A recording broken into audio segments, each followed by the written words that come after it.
मेरे जेठ 45 साल के हो चुके थे, लेकिन फिर भी वह कुंवारे थे। मुझे और मेरे पति को एक साथ देखकर जेठ हमेशा तड़पते रहते थे।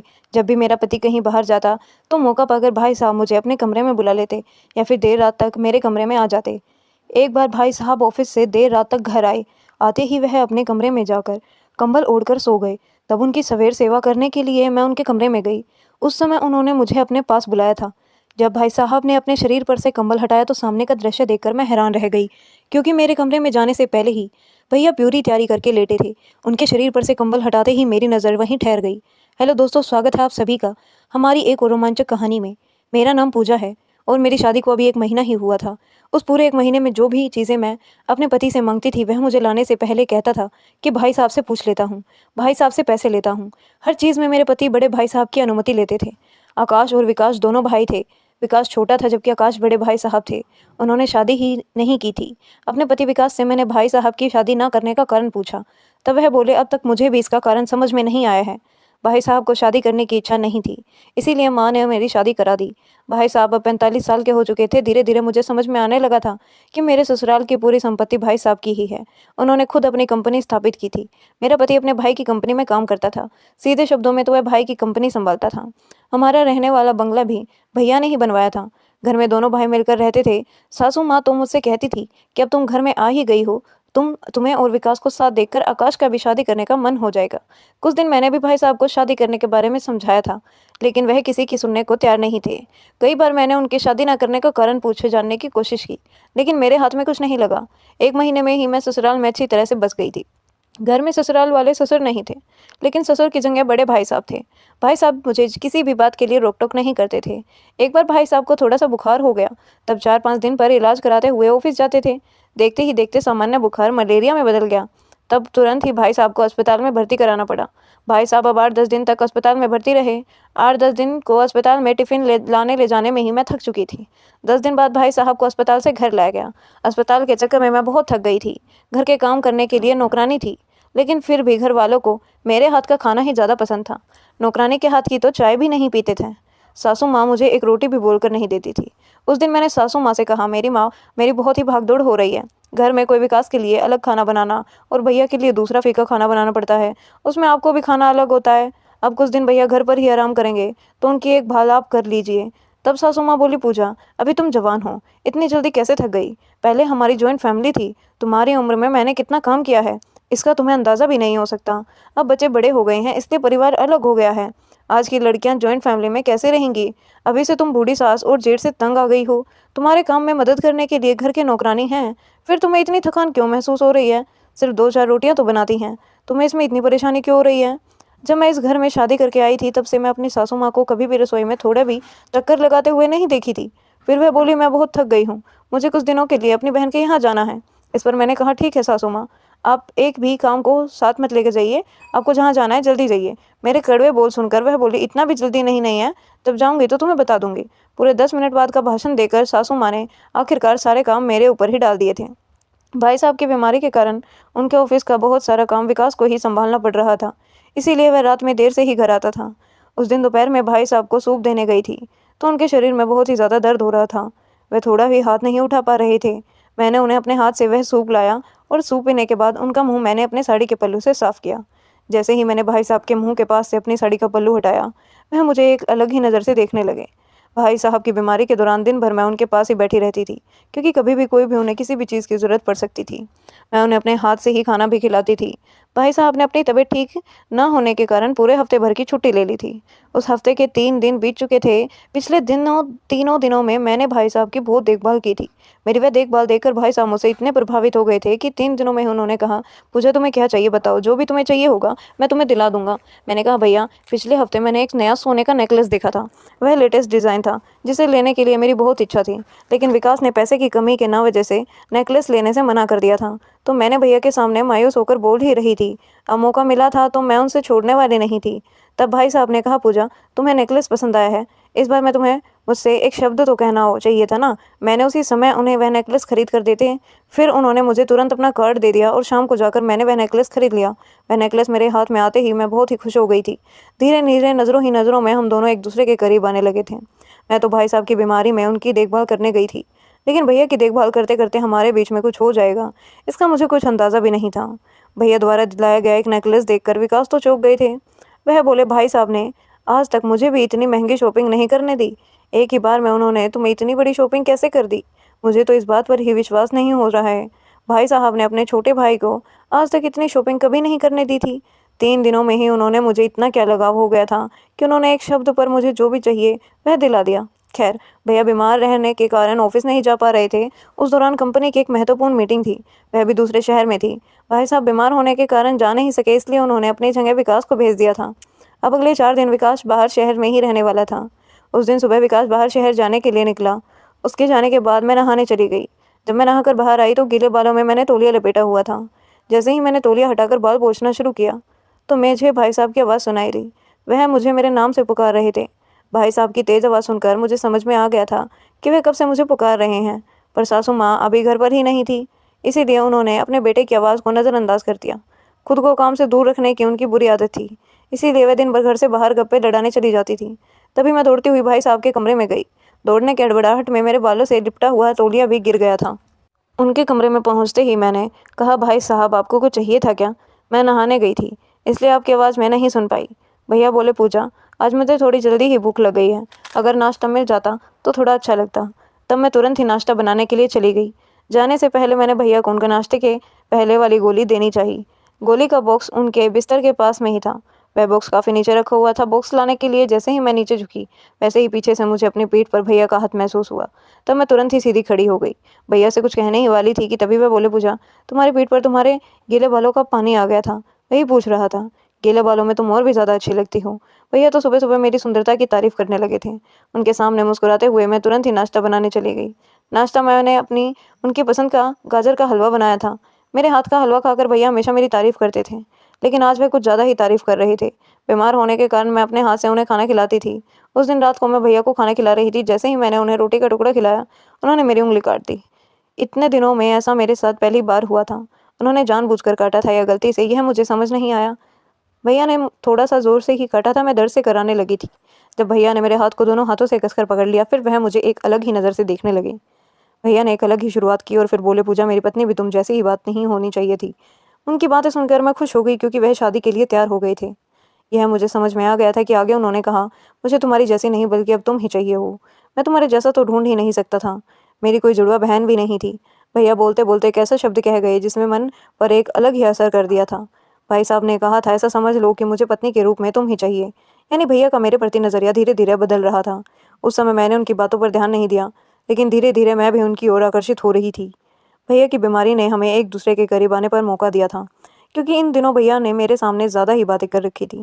पहले भी वह मुझसे थोड़ी बहुत बातें कर रहे थे, लेकिन अब तो वह अपने मन की भावनाएं मुझसे व्यक्त करते थे। उन्हें मैं पसंद आने लगी थी, ऐसा मुझे लगने लगा था। देखते ही देखते भैया की छुट्टियों का हफ्ता ख़त्म हो गया था और मेरे पति विकास भी घर आ गए थे। विकास के घर आने के बाद रात को उसने कहा, भैया ने तुम्हें नेकलेस खरीद कर दिया है और शॉपिंग के लिए अपना कार्ड भी दिया। वह तुम्हारी इतनी सुनते हैं तो तुम भैया से मेरे लिए 10 लाख रुपए की फरमाइश करो ना, मुझे कुछ अर्जेंट पैसे चाहिए। भैया और मेरे बीच एक अलग ही रिश्ता बन रहा था, जिससे वह मेरी सभी इच्छाएं पूरी कर रहे थे। हमारे बीच के रिश्ते को विकास को भनक तक नहीं थी। जैसे विकास से पूछा कि आपको इतने सारे पैसे किस लिए चाहिए, इस पर उन्होंने कहा, मुझे एक बड़ी गाड़ी खरीदनी है, वह गाड़ी लेने की मेरी बहुत इच्छा है। तब मैं उनसे बोली, ठीक है। इसके बाद विकास सो गए और मैं अपने कमरे से बाहर आ गई। मैं भाई साहब को जल्दी हल्दी का दूध देना भूल गई थी। पिछले कुछ दिनों से भाई साहब को कैल्शियम की कमी हो रही थी, इसलिए मैं उन्हें रोज़ रात को हल्दी वाला दूध देती थी। उस रात को भी मैं उनके कमरे में हल्दी का दूध लेकर गई।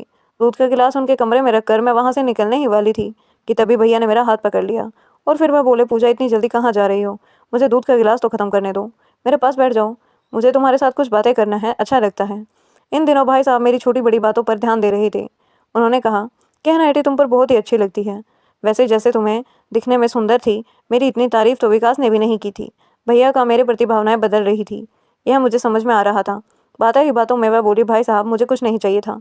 मैं अपना नाम आगे करके उनसे 10 लाख रुपए की रकम मांग ली। अगर विकास के नाम से मैं उनसे पैसे मांगती तो वह कारण पूछते और गाड़ी के नाम पर वे पैसे भी नहीं देते। लेकिन मैंने अपने नाम से भैया से पैसे मांगने लगी। इस पर उन्होंने मुझे कुछ नहीं कहा, बल्कि उन्होंने कुछ अलग ही बातें करना शुरू कर दिया। वह बोले, पूजा जब तुम विकास के साथ होती हो तो मुझे विकास से जलन होती है, क्योंकि उसके पास तुम्हारे जैसी सुंदर पत्नी है। कभी कभी मुझे लगता है कि तुम मेरे साथ क्यों नहीं हो। तो भाई साहब ने बोलते बोलते मेरे बालों में हाथ फेरना शुरू कर दिया था। और वह धीरे धीरे हार पार करने लगे थे। हमारे बीच कुछ होने ही वाला था कि तभी भैया अचानक ही मुझसे दूर हो गए। मैंने उनसे एक बार भी मना नहीं किया था, यानी उन सब में कहीं ना कहीं मेरी भी सहमति थी। अब भाई साहब मुझसे दूर हो गए थे, फिर उन्होंने मुझे वहाँ से जाने के लिए कहा। कुछ समय पहले वह मुझसे करीब होने की कोशिश कर रहे थे। अचानक ऐसा क्या हुआ था यह समझ नहीं आया। उस रात के बाद मेरे 3 दिन तक भैया ने मुझसे बात तक नहीं की थी। उन्होंने चुपचाप मेरे हाथ में 10 लाख का चेक दे दिया था। वह चेक मैंने विकास को दिया। विकास ने कहा, भैया अरे इतने मेहरबान कैसे हो गए, यह तो मुझे समझ नहीं आ रहा था। वह मुझे हक का भी हिसाब पूछते थे और तुम्हें एक ही बार में इतनी बड़ी रकम दे दिया। भैया और मेरे बीच किस प्रकार का रिश्ता बन रहा था, इसकी विकास को जरा भी खबर नहीं थी। मैंने उसकी बात पर सिर्फ सिर हिलाया। अगले 4 दिन बाद से ही सुबह से सासू माँ के उनकी बहन के घर जाने की तैयारी शुरू हो गई थी। उन्होंने सुबह सुबह मुझसे 1 किलो लड्डू और भी बहुत सारी मिठाई मंगवाई थी। वह बहन के घर जा रही थी या पिकनिक पर, यह मुझे समझ नहीं आ रहा था। मैंने सासू माँ को सब कुछ बना कर दिया। बनाने में इतनी बिजी हो गई थी कि सुबह मैंने चाय भी नहीं पी थी। उठने के बाद से ही मैंने सिर्फ चेहरा धोकर कमरे से बाहर आई थी। सासू माँ की सारी शॉपिंग 6:30 बजे तक कर दी थी। उसके बाद वह जाने के लिए तैयारी करने लगी। उस दिन 10:30 बजे थे और मेरे नहाने का समय भी हो गया था।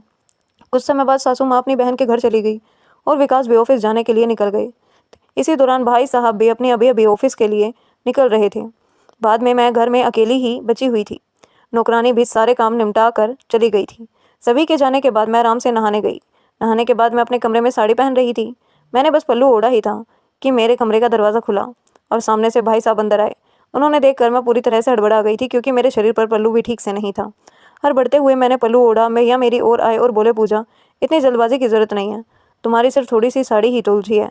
मुझे तुमसे कुछ बात करनी है। अब घर में कोई भी नहीं है, इसीलिए मैं आधे रास्ते से वापस आ गया था। भैया को घर में किसी के ना होने पर मुझसे ऐसी बातें, क्या गुप्त बातें करनी थी। मेरे मन में अनगिनत सवाल चल रहे थे। मैं विचार कर ही रही थी कि तभी भैया मेरे सामने आकर मुझसे माफ़ी मांगने लगे। बोले, सिर्फ एक साधारण माफ़ी मांगने के लिए भैया ने इतना सस्पेंस क्रिएट किया था। भैया आप मुझसे किस बात की माफ़ी मांग रही हैं? मैंने उनसे पूछा। मेरे इस सवाल पर उन्होंने कहा, पूजा 3 दिन पहले जब तुम रात को मुझसे हल्दी का दूध देने आई थी, तब मैंने खुद तुम्हारे पास आकर बहुत बुरा व्यवहार किया और तुम्हें कमरे से जाने के लिए कह दिया। उस दिन मैंने तुम्हारे साथ जो भी किया वह मुझे नहीं सही लगा था, इसीलिए मैं तुमसे माफ़ी मांगने आया हूँ। मैंने कहा, कोई बात नहीं भैया, मुझे आपकी हरकत की बिल्कुल भी बुरा नहीं लगा, आप तो मेरे अपने ही हैं। मेरी बात सुनकर भाई साहब मेरे और भी ज़्यादा करीब आ गए और वह बोले, तुम्हारा यह अपनापन वाली बात मुझे पागल करके रख देती है। इसके बाद उन्होंने फिर से मेरे साथ नज़दीकियाँ बढ़ाने की कोशिश करने लगे। उस वक्त मैं भी उन्हें बिल्कुल भी नहीं रोकी, उल्टा मैं ही उन पर प्रतिक्रिया देने लगी थी। अचानक ही भैया ने मुझे पास लेकर फिर से दूर कर दिया था। फिर माफ़ी मांगते हुए वह वहाँ से चले गए। भाई साहब की इस हरकत पर मुझे अब गुस्सा आने लगा था। बार बार मेरे करीब आकर मेरे मन की भावना जगाकर वह पल भर में मुझसे दूर हो जाते थे। इससे मेरी चिड़चिड़ाहट बढ़ती जा रही थी। भैया ने 2 बार मेरे साथ ऐसा किया था, लेकिन अब नहीं। अब तो मैंने तय कर लिया था कि मैं उनके पास जाकर ही रहूंगी। सासू माँ भी घर पर ही नहीं थी। रात को विकास थोड़ी ही देर में गहरी नींद में चले जाते थे। उस रात जब विकास गहरी नींद में गए, तब तक मैं कमरे में उनके बगल में ही सोई थी। जब मुझे समझ में आया कि विकास गहरी नींद में है, तो मैं उनके पास से उठ गई। फिर खुद को संभाला और भैया के कमरे में गई। भैया भी मुझे सोते हुए दिखाई दिए। मैं उनके पास गई और तभी उनके कमरे की लाइट जला दी। पीछे मुड़कर देखा तो सामने विकास था। विकास ने कहा, पूजा तुम मेरे भाई के साथ क्या कर रही हो? यह कौन है जो मेरे भाई को इंजेक्शन लगा रहा है? विकास ने तब मेरे बगल में खड़े डॉक्टर की कॉलर पकड़ ली। मैं अपने साथ बॉडीगार्ड को लेकर आई थी। मेरी बात पर ही वह भैया को इंजेक्शन लगा रहा था। हमारे शोर से भैया भी नींद के जाग गए। क्या हो रहा है? उन्हें समझ में नहीं आ रहा था। विकास ने कहा, भैया आप बिल्कुल भी चिंता मत करो, मैं आपको कुछ भी नहीं होने दूंगा। मेरी पत्नी आपके साथ ऐसा कुछ करेगी, इसकी मैंने कभी कल्पना भी नहीं की थी। विकास का बड़बड़ा रहा था, यह मुझे भी समझ में नहीं आ रहा था। वह भाई साहब को बताने लगा कि पूजा किसी डॉक्टर के साथ लेकर आई थी, यह दोनों मिलकर आपको कोई इंजेक्शन देने वाले थे। भाई साहब ने विकास को शांत किया। फिर वह बोले, मुझे अभी भी विश्वास नहीं हो रहा है कि पूजा कुछ गलत कर सकती है। फिर भाई साहब ने मुझसे सवाल किया, पूजा यह सब क्या हो रहा है? तुम मेरे साथ ये क्या करने वाली थी?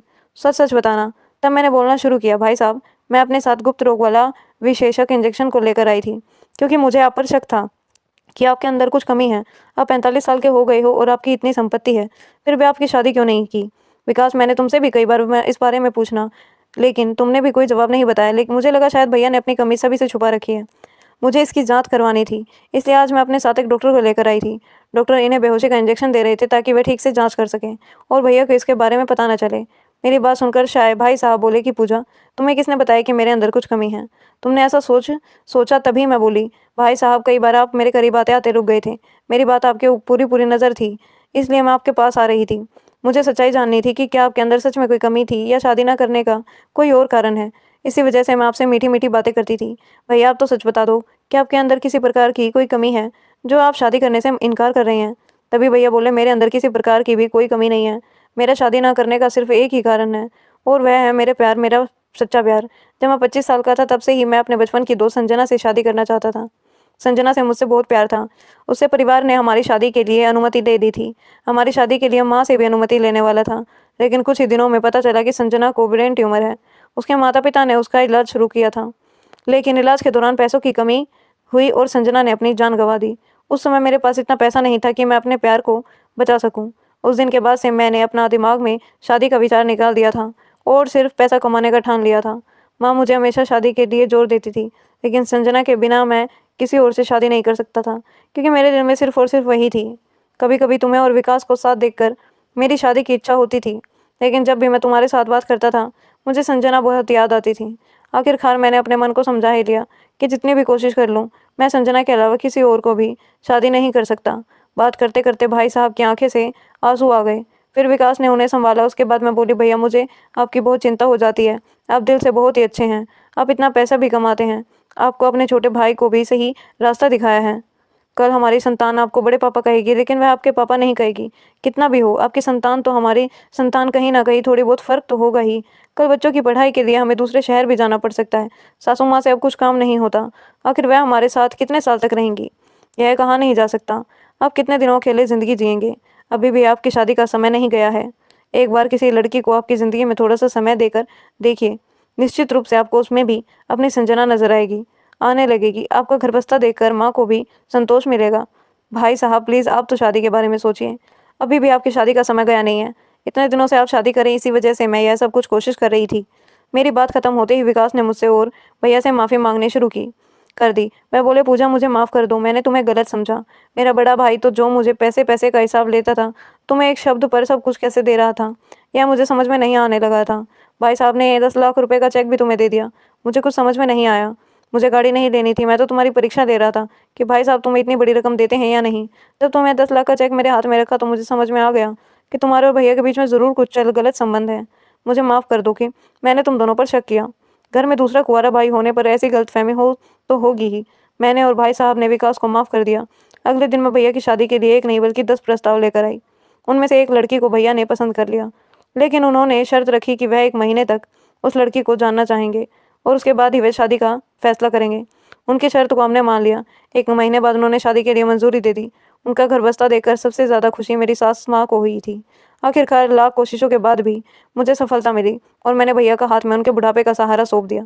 तो दोस्तों, हर परिवार में पूजा जैसी बहू हो तो हर घर हमेशा हंसता खेलता हो, खुशहाल रहे। तो दोस्तों, यह थी हमारी आज की कहानी। आपकी क्या राय है इस कहानी पर हमें कमेंट में ज़रूर बताएं। वीडियो अच्छी लगी हो तो लाइक करें, शेयर करें, सब्सक्राइब करें। धन्यवाद। मिलते हैं कल आपसे एक और नई कहानी में।